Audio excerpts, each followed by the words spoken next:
One thing I want to ask you, because it's baffled me for a long time, and I've read a lot about it, is your relationship with Richard Nixon. Now, people have told me, and I don't know whether it's true or not, Senator, but people have told me that your dislike of Richard Nixon is based on the fact that you and he were both competing for control of the conservative wing of the Republican Party. And then there's that absolutely extraordinary episode during Watergate where you were one of the three party leaders chosen to give him the word that he would be impeached and the Senate would not support him if he didn't leave office. Quite true. All right, well, that's what I wanted to ask you about. When I was campaigning the year before, I kept hearing a little bit about Watergate. Watergate. What in the hell is that all about? So when I got back to Washington after the campaign, I asked a question, what's all this crap about Watergate? So they told me the story. I called the White House and I said, I'd like to talk with Mr. Nixon. So I went up to see him in February. And I said, if I were you, having Watergate hanging over me, I'd go on television and explain the whole thing to the American people. What happened? Why did it happen? Get it off your chest. He says, that's a hell of an idea. I'm going to do it. This is February. February goes by. No states. March, April, and all this time, instead of hearing something about Watergate, I'd hear another statement out of the White House that didn't turn out to be quite true. And finally, I think it was the end of June, we were having our weekly Republican senatorial meeting for lunch, and Jerry Ford was there. He says, I have to tell you what the president had just done. Well, I got so goddamn mad, I just blew my top. I just said, that son of a bitch has to go. What had he done? What had he done that made you so angry? I forget. It's been so long ago what the precise thing was. So I called my friend Dean Birch, who was then working in the White House, and I said, Dean, I've got to see the president. I want to see him soon. Well, he said, first, let's have lunch at my house. And he says, don't wear your Levi's. In other words, dress up.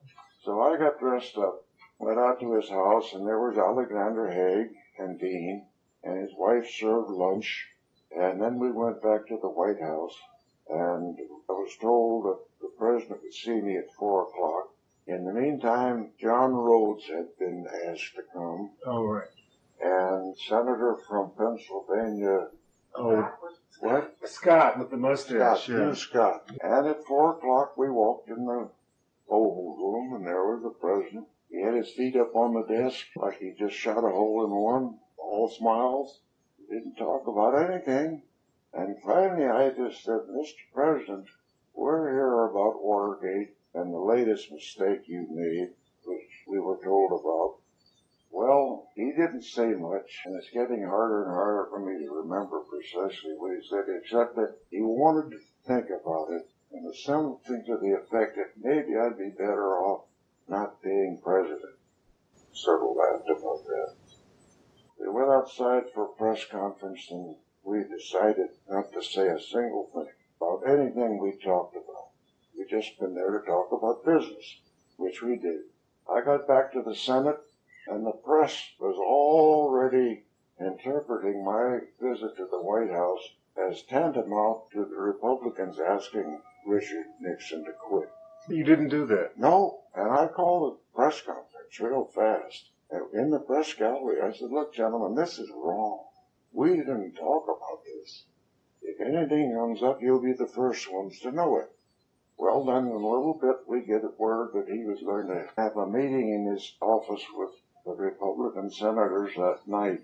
In the Oval Room, we met.